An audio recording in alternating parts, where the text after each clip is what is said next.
आप देख रहे हैं इंडिविजुअल न्यूज नेटवर्क सिलसिला खबरों का। यहाँ खबरों का सिलसिला कभी नहीं थमता। तो आज बात करेंगे दिल्ली में कैसे एक शर्मनाक घटना को अंजाम दिया गया। जी हाँ, दिल्ली फिर से एक बार शर्मसार हो गई।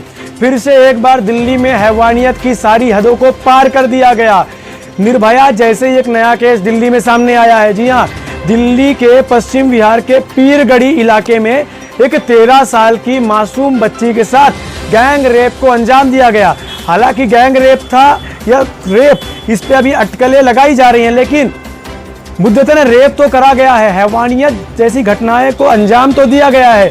इसी घटना में आगे बढ़ते हुए जब बच्ची का बयान दर्ज कराया गया तो बच्ची ने बताया कि उसने इशारों में कई सारी चीज़ों को बयां करते हुए कहा कि जब उसने उन्हें मना करने की कोशिश करी तो उसने उस बच्ची के ऊपर कैंची से, जी हाँ, धार कैंची से बार बार प्रहार करा। इतना ही नहीं, टेस्ट में सामने आया है कि उस बच्ची के सर पे भी धार हथियार से वार करा गया था। जी हाँ, इतना ही नहीं, उसके हिप्स में भी वार करे गए थे। जब बच्ची ने मना करने की कोशिश करी तो उसे मार डालने की भी कोशिश करी गई। और जब पूरा रेप होने के बाद उन्हें लगा कि अब बच्ची मर चुकी है तो इसके बाद उसे छोड़कर संदिग्ध आरोपी वहां से फरार हो निकले। हालांकि पुलिस उनकी तलाश में जुड़ी हुई है। बताया जा रहा है कि संदिग्ध 2 आरोपी हैं जिन पर शक किया जा रहा है वो यहाँ के आसपास के ही रहने वाले हैं।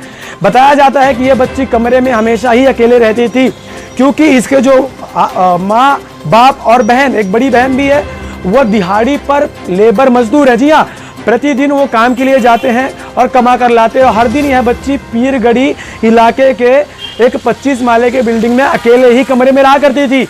लेकिन अचानक ऐसा अंजाम होने के बाद इंसानियत पे सवालिया निशान तो खड़े होते हैं। हम हमेशा उठते हैं, कैंडल मार्च निकालते हैं। निर्भया का केस हुआ, फांसी लगवाने के लिए हमें 7 से 8 सालों का इंतजार करना पड़ गया। उसके बाद इसी कड़ी में आगे बढ़ते हुए हैदराबाद का केस हुआ। उसमें जब एनकाउंटर में पुलिस ने आरोपियों को मार गिराया तो हमारे यहाँ ह्यूमन राइट्स वाले हैं जो ह्यूमन राइट्स का झंडा लेकर हमेशा ही खड़े हो जाया करते हैं। क्या ह्यूमन राइट्स हैवानों के लिए होता है? क्या ह्यूमन राइट्स आरोपियों के लिए ही होता है? क्या ह्यूमन राइट्स इंसानों के लिए नहीं होता है?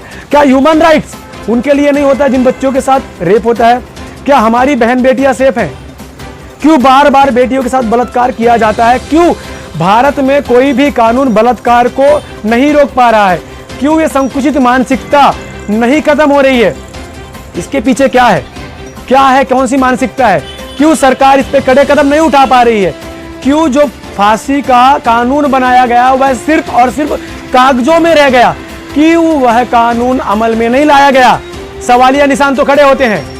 और हाँ, चलते चलते एक बात जरूर कहेंगे कि अगर आपके आसपास बहन बेटियों के साथ छेड़खानी होती है, कोई गलत कमेंट पास करता है और अगर आप उसके खिलाफ खड़े नहीं होते हैं तो यकीन मानिए मेरे दोस्त, आप जिंदा नहीं हैं, आप मर चुके हैं। तब तक के लिए जय हिंद। देखते रहिए इंडिविजुअल न्यूज नेटवर्क सिलसिला खबरों का।